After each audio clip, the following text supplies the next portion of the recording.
పెద్దలందరికీ, ప్రొఫెసర్ శ్రీ రత్న గారికి, మన మంగళగిరి ఆడబిడ్డ అనురాధ గారికి, మరియు ఇక్కడున్న మన మాస్టర్ లీడర్స్ అందరికీ, ఎంతో కష్టపడే వాళ్ళకి నా ధన్యవాదములు. ముఖ్యంగా ఇక్కడికి వచ్చిన నా మంగళగిరి కుటుంబ సభ్యులందరికీ నా ధన్యవాదాలు. ఇక్కడికి రావటం నాకు చాలా ఆనందంగా ఉంది, నాకు చాలా గర్వంగా ఉంది. ఎందుకంటే ముఖేష్ గారికి నాకు ఇక్కడ తయారు చేసిన అందమైన చీరలు కానివ్వండి, వస్త్రాలు కానివ్వండి, లేకపోతే ఇక్కడ స్వర్ణకార్యం చేసే అందమైన ఆభరణాలు కానివ్వండి, చాలా ఇష్టం. ఎంత ఇష్టం అంటే ఇప్పుడు ఎవరైనా కలిసినా కూడా ముఖేష్ గారు లేకపోతే నేను మన మంగళగిరి వస్త్రాలు కానుకగా ఇస్తున్నారు. మీరు చూసే ఉంటారు, మన మోదీ గారు రాజమండ్రికి వచ్చినప్పుడు కూడా నారా లోకేష్ గారు ఆయన్ని మన పసుపు మంగళగిరి శాలువాతో ఇక్కడికి వెల్కమ్ చేయడం జరిగింది. నాకు నిజంగా ఎంతో గర్వంగా అనిపిస్తుంది. శ్రీ రత్న గారు కూడా చెప్పారు, ఇక్కడున్న చేనేత కార్మికులు ఎంత కష్టపడతారు, ఒక్క చీరని లేకపోతే ఒక్క వస్త్రాన్ని బయటికి తీసుకురావడానికి ఎంత పనులు చేస్తారు. మగ్గంలోనే కాదు, వెనకాల డైయింగ్ కానివ్వండి, లేకపోతే ఈ పత్తి ప్రాసెస్ చేయడం కానివ్వండి, వీటన్నిటిలోకి ఎంతో శ్రమ అవుతుంది. మన చీరలు ఎంతో అందంగా ఉంటాయి. నేను చిన్నప్పుడు అమ్మగారిని మన మంగళగిరి చీరల్ని వేసుకోవడం చూశాను. కానీ నాకు తెలిసిన విషయమే, మన చీరల పాపులారిటీ తగ్గుతూ పోతుంది. గత 5 సంవత్సరాలుగా చూస్తూ ఉంటే మన చేనేత కార్మికులు, స్వర్ణకారులు ఎన్నో కష్టాలు ఉన్నారు, పేదరికంలో ఉన్నారు.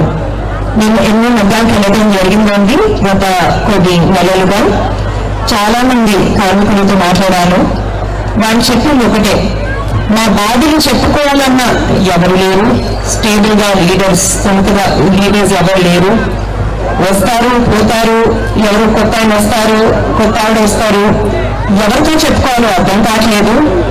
కానీ ఒక్కటి తప్పకుండా కరెక్ట్, గత 5 సంవత్సరాలుగా నారా లోకేష్ గారు ఎప్పుడూ నాకు అందుబాటులో ఉన్నారు. ఎప్పుడూ నా బాధల గురించి తెలుసుకొని ఎంతో కష్టపడ్డారనేది అది విని నాకు ఎంతో ఆనందంగా అనిపించింది. ఆభరణాన్ని మనం చాలా ఎఫెక్టివ్ గా మార్కెటింగ్ చేసుకోవాలి, కంపెనీస్ తో మన ఒప్పందాలు పెట్టుకోవాలి. అదే కాకుండా మన చేసే ఈ ఐటమ్స్ కి అంతర్జాతీయ స్థాయిలో మన గుర్తుకు తీసుకురావాలన్నది. దీనికి కమిట్మెంట్ ఎంత పెద్దదంటే నాకంతా అర్థమైంది. మేమేదో జిఎస్టీ భారం అనేది చాలా పెద్ద భారం. ఆ జిఎస్టీ భారం అనేది లేకుండే లాగా చేసే కమిట్మెంట్ లోకేష్ గారిది. అదే తెలియదు మనకి ఆ భద్రత, సెక్యూరిటీ అనేది ఉండడానికి ఇన్సూరెన్స్ కూడా ఇవ్వడం జరుగుతుంది. అదే కాకుండా ఇంతకు ముందు మన గవర్నమెంట్ లో ఏవైతే పథకాలు ఉండేవో వాటన్నిటినీ మళ్ళీ తిరిగి తీసుకొస్తాము. ఇవన్నీ కాకుండా మన మంగళగిరిని మనం ఒక బోర్డుగా అంటే రోజుల్లో చేసినట్టు ఒక స్వర్ణకారుల హబ్బుగా తీర్చిదిద్దాము. ఇది చేయాలంటే మన ఆధ్వర్యంలో కూడా ఎఫెక్టివ్ మార్కెటింగ్ చేసుకోవాలి. అదే కాకుండా అంతర్జాతీయ స్థాయిలో గుర్తుకొచ్చేలాగా చూసుకోవాలి. అదే కాకుండా బాధాకరమైన విషయం ఏంటంటే చాలా మంది స్వర్ణకారులు చెప్పారండి నాకు ఒక కొన్ని రోజులుగా వారి మీద ఎన్నో దౌర్జన్యాలు జరుగుతున్నాయి, కొందరు పోలీసులు కూడా ఇది చేస్తున్నారని. ఇవన్నీ ఇంటికి తీసుకొచ్చేటప్పుడు నారా లోకేష్ గారి భరోసా నేను మీకు ఇస్తున్నాను. మీరు సహకారం లేకపోయినా తన సొంత నిధులతో చాలా కృషి చేసి ఎన్నో ప్రోగ్రామ్స్ చేస్తున్నారు. అది స్త్రీ శక్తి ప్రోగ్రామ్ కానివ్వండి, మనం చాలా మంది ఉన్నారు ఇక్కడ. ఎవరైతే బాగుపడారో చేతి పైకెత్తండి, చూడండి ఎంతో మంది బాగుపడారు స్త్రీ శక్తి ద్వారా. అదే కాకుండా చూపుగా ఇవ్వటం జరిగింది, ఇంకొక వధువునికి కానుకలు ఇవ్వటం జరిగింది. ఇప్పుడే చెప్పాను స్వర్ణకారుల సంక్షేమం అనేది లక్ష్మీ నరసింహ స్వామి స్వర్ణకారుల సంక్షేమ సంఘాన్ని ఏర్పాటు చేయడం జరిగింది.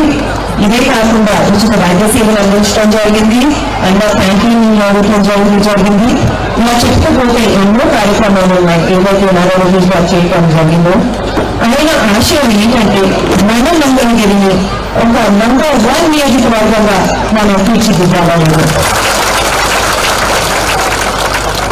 ఈ ఆశయం మన స్వర్ణకారుల సంక్షేమం అనేది, అదే కాకుండా చేనేతల సంక్షేమం అనేది చాలా కీలకమైన పాత్ర పోషిస్తుంది.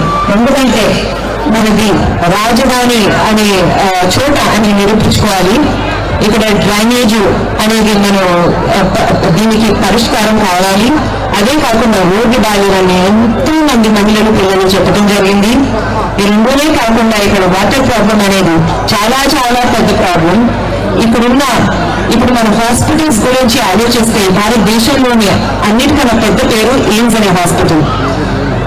నారా చంద్రబాబు నాయుడు గారు ఎంత కష్టపడి ఎయిమ్స్ హాస్పిటల్ ఇక్కడ తీసుకొస్తే ఎయిమ్స్ హాస్పిటల్లో కూడా కనీసం మంచి నీళ్ళ సౌకర్యం లేదండి. చాలా బాధాకరమైన విషయం ఇది. ఇవన్నీనే కాకుండా ఎన్నో పనులు మనం చేసుకోవాలి. మహిళల సంక్షేమం అనేది చాలా మంది మహిళలు చూస్తాం, అది చాలా ముఖ్యం. విద్య అనేది చాలా ముఖ్యం. అదే కాకుండా మన జాబ్స్ తీసుకురావాలి, పరిశ్రమలు తీసుకురావాలి. సో తప్పకుండా రాబోయే ఎలక్షన్ లో మీరందరూ మేనిఫెస్టో చూశారు. మేనిఫెస్టో ఎంత గొప్పదో మీరందరూ చూశారు. అనురాధ గారు కూడా మనందరికీ చెప్పడం జరిగింది. సో తప్పకుండా మన మంగళగిరి ఫ్యూచర్ కోసం, అభివృద్ధి కోసం మీరు చాలా జాగ్రత్తగా ఆలోచించి ఓటేయాలి. అదే కాకుండా మన భవిష్యత్ తరాలు బాగుపడాలంటే మీరు మన టీడీపీ, జనసేన మరియు బీజేపీ కూటమికి తప్పకుండా ఓటు వేయించాలి. ఇక్కడ మన నారా లోకేష్ గారిని ఇంత కష్టపడి ఇంత కమిటెడ్ గా పనిచేసిన నారా లోకేష్ గారిని భారీ మెజారిటీతో గెలిపించడమే కాకుండా అక్కడ మన పార్లమెంట్ సభ్యుడిగా కొనసాగి చంద్రశేఖర్ గారిని కూడా భారీ మెజారిటీతో గెలిపించాలి. ఇది చాలా చాలా ముఖ్యమైన విషయం. ఎందుకంటే మనది రాజధాని ఏరియా, ఎంతో చేసుకోవాలి. మనం ఇంత డెవలప్మెంట్ చేసుకోవాలంటే మనకి సెంటర్ లో కూడా ఒక వాయిస్ ఉండాలి, ఒక గళం అనేది ఉండాలి. అందుకే ఇది చాలా చాలా ముఖ్యమైన విషయం. 2 ఓట్లు సైకిల్ గుర్తుకే వేసి తప్పకుండా మన ఆంధ్ర రాష్ట్ర ఫ్యూచర్ అనేది మనం సెక్యూర్ చేసుకోవాలి, మనం అందరూ బాగుపడేలా చేసుకోవాలి. ఇందులో తప్పకుండా మీ సపోర్ట్ ఉంటుంది, మీ సహకారం ఉంటుందో అని నమ్మకం నేను తెలుపుకుంటూ మరొకసారి నన్ను ఇక్కడ ఇన్వైట్ చేసినందుకు మీ అందరికీ ధన్యవాదాలు తెలుపుకుంటున్నాను.